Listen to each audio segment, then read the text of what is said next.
Morning students. पिछले video में हमने पेलिमोन के डाइजेस्टिव सिस्टम का पार्ट फर्स्ट पढ़ा था, जिसमें हमने एलिमेंट्री कैनाल के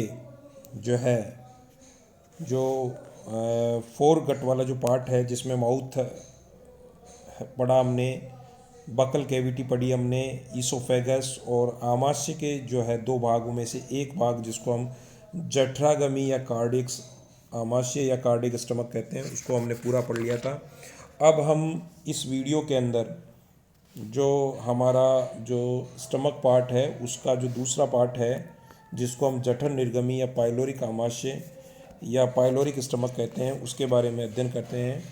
देखिए, जठर निर्गमी या पाइलोरिक आमाशय ये एक छोटा और सकरा कोष्ठ जठरागमी आमाशय के पिछले सिरे के नीचे स्थित रहता है। इसकी पार्श्व भित्तियाँ मोटी, पेशीय और स्पष्ट रूप से अंदर की ओर फोल्डेड होती है, जिससे आमाशय की गुहिका आंशिक रूप से एक बड़े और एक छोटे दो कोष्ठों में विभक्त हो जाती है। इनमें बड़ा नीचे की ओर अधर कोष्ठ वेंट्रल चैम्बर कहलाता है और छोटा ऊपर की ओर पृष्ठ कोष्ठ या डोर्सल चैम्बर कहलाता है, और दोनों कोष्ठ एक सक्रिय ऊर्ध्वाधर मार्ग द्वारा परस्पर जुड़े रहते हैं। अधर कोष्ठ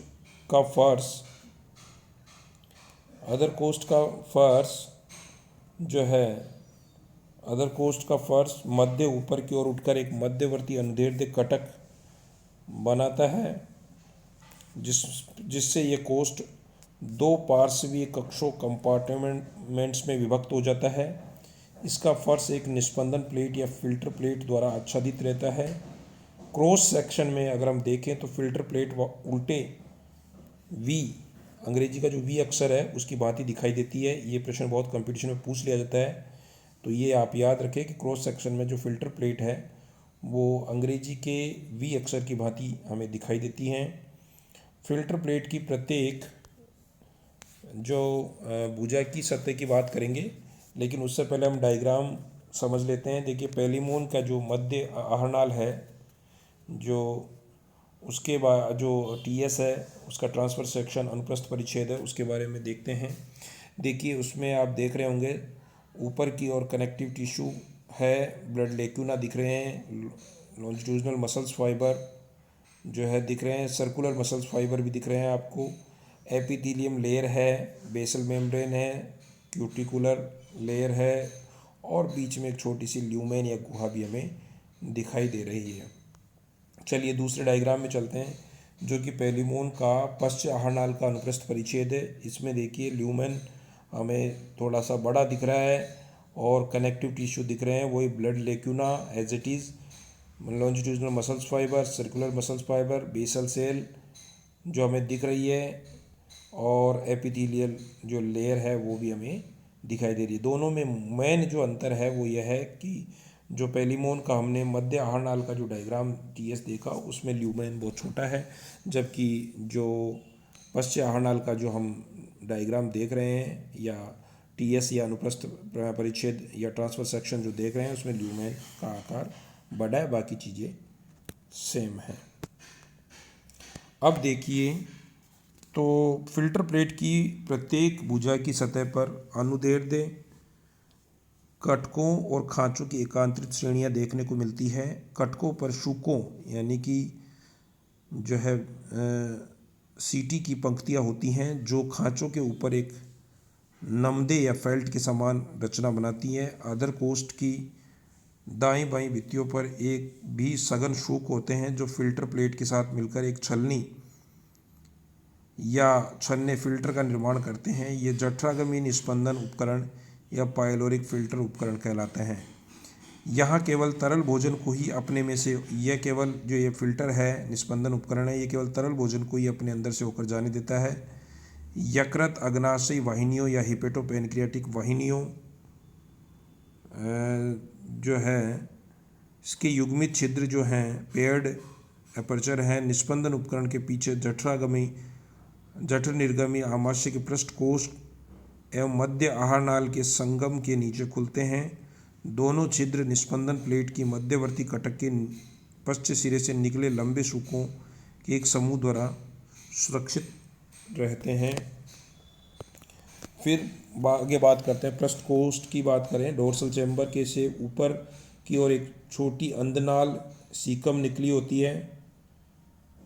तत्पश्चात एक कोष्ठ पीछे की ओर मध्य आहनाल में खुलता है।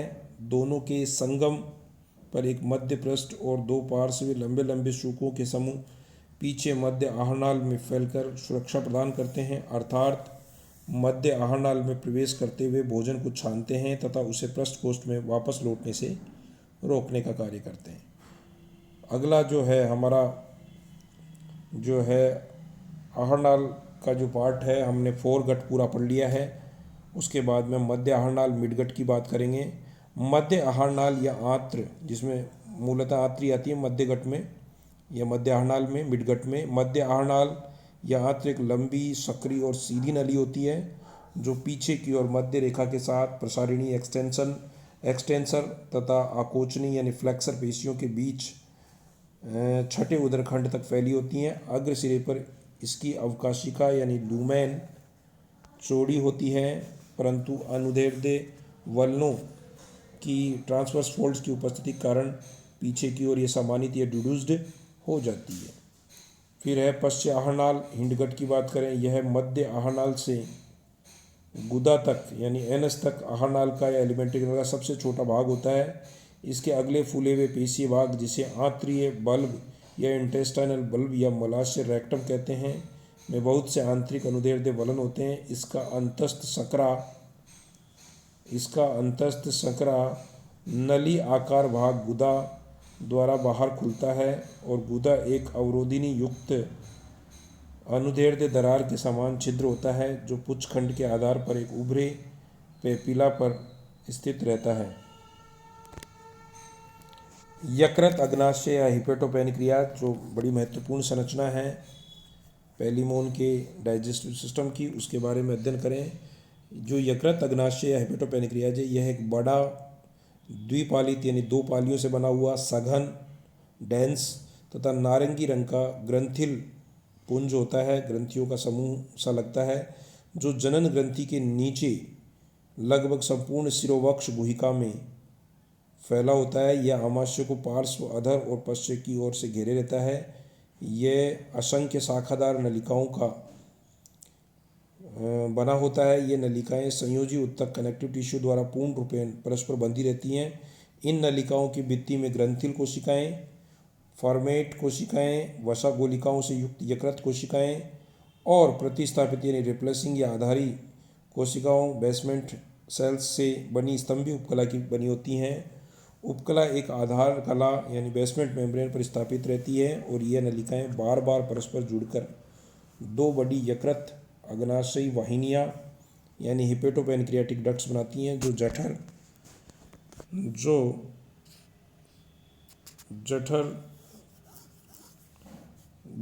का जो है निर्गमी निस्पंदन प्लेट के ठीक पीछे जठर निर्गमी आमाशय के अधर कोष्ठ में खुलती है।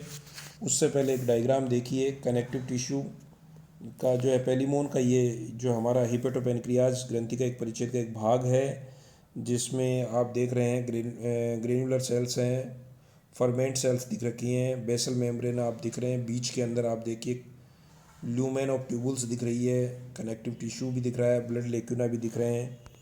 उसके बाद निर्गमी निस्पंदन प्लेट के पीछे की ओर जठर निर्गमी आमाशय के अधर कोष्ठ में खुलती हैं।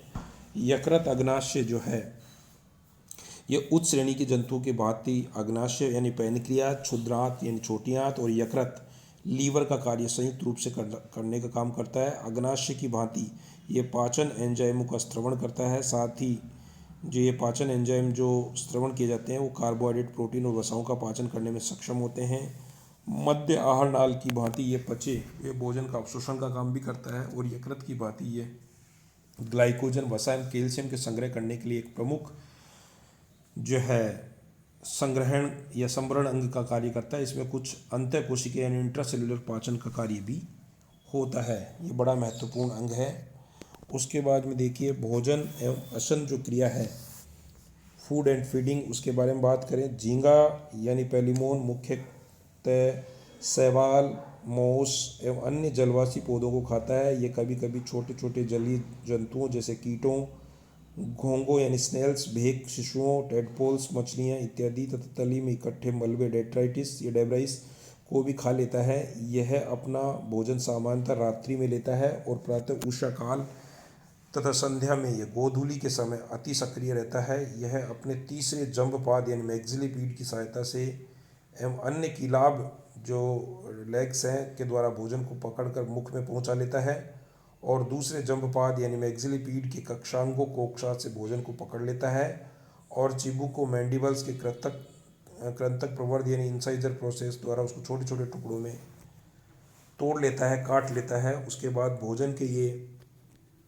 छोटे छोटे टुकड़े जंबपादों जंबिकाओं की सहायता से निगल लिए जाते हैं। मुख गुहिका के अंदर चिबुकों के चवर्णक प्रवर्ध यानी मोलर प्रोसेसेस द्वारा भोजन को पीसा जाता है, फिर उसे ग्रसिका के मार्ग से जठरागमी आमाशय में पहुंचाया जाता है और ग्रसिका की क्रमाकुंचन क्रिया यानी पेरिस्टेटिक एक्टिविटी द्वारा जठरागमी आमाशय की चूषण क्रिया सकिंग एक्शन द्वारा भोजन को ग्रसिका में आगे बढ़ने में सहायक होती है। उसके बाद पाचन क्रिया एवं अवशोषण की बात करते हैं। पाचन क्रिया और अवशोषण में देखिए, डाइजेशन एंड एब्जॉर्प्शन में यकृत अग्नाशयिक एंजाइम जिसमें पाचक स्राव यकृत अग्नाशयी वाहिनियों द्वारा जठर निर्गमी आमाशय के अधर कोष्ठ में पहुंचता है। यहाँ से जठरागमी आमाशय में पहुंचकर भोजन के साथ मिल जाता है। भोजन को मथने यानी चर्निंग और पाचक एंजाइमों की क्रिया से उसके पाचन में सुविधा के लिए जठरागमी आमाशय बार बार फैलता और सिकुड़ता है। जब ये भोजन हैस्टेड प्लेट के ऊपर से गुजरता है तो कंकत प्लेटों यानी कोम्ब्ड प्लेट्स की गतिशील सूख इसे और भी अधिक छोटे छोटे कणों में विभक्त कर देते हैं। अर्ध तरल एवं अर्ध पचा भोजन कंकत प्लेटों यानी कोम्ब प्लेट्स के सूख से छनकर नीचे पार्श्विक खांचों में पहुंचता रहता है, जहां से यह जठरागम निर्गम छिद्र द्वारा जठर निर्गमी आमाशय के अधर कोष्ठ में जाता है और यह पचा हुआ तथा तरल भोजन जठर निर्गम निस्पंदन उपकरण यानी पाइलोरिक फिल्टरिंग एपरेटस द्वारा फिर से छनकर यकृत अग्नाशयी वाहिनियों की सहायता से यकृत अग्नाशय में जाता है। इस प्रकार भोजन के केवल अत्यंत सूक्ष्म कण ही बड़े पाचन अंग में पहुंचते हैं, जहां उनका जल अपघटन हाइड्रोलाइजेशन या हाइड्रोलाइसिस होता है। होने के बाद यहाँ से फिर एब्जॉर्प्शन या अवशोषण हो जाता है। शेष बचा हुआ भोजन जिसमें बिना पचे तथा कुछ निकृष्ट कण होते हैं ऊपर जठर निर्गमी आमाशय के पृष्ठ कोष्ठ यानी डोर्सल चैम्बर में पहुंचकर मध्य आहनाल में प्रवेश कर जाता है। इस अपच भोजन में होने वाला पचने योग्य भाग का मध्य आहनाल में पाचन तथा अवशोषण हो जाता है। शेष अपचा पदार्थ पश्च आहनाल हिंड गट द्वारा में प्रवेश कर जाता है, जहाँ जल का अवशोषण हो जाता है और इस प्रकार बना शेष शुष्क मल पदार्थ फेसिज अवरोधिनी युक्त गुदा से बाहर निकाल दिया जाता है। Thank you.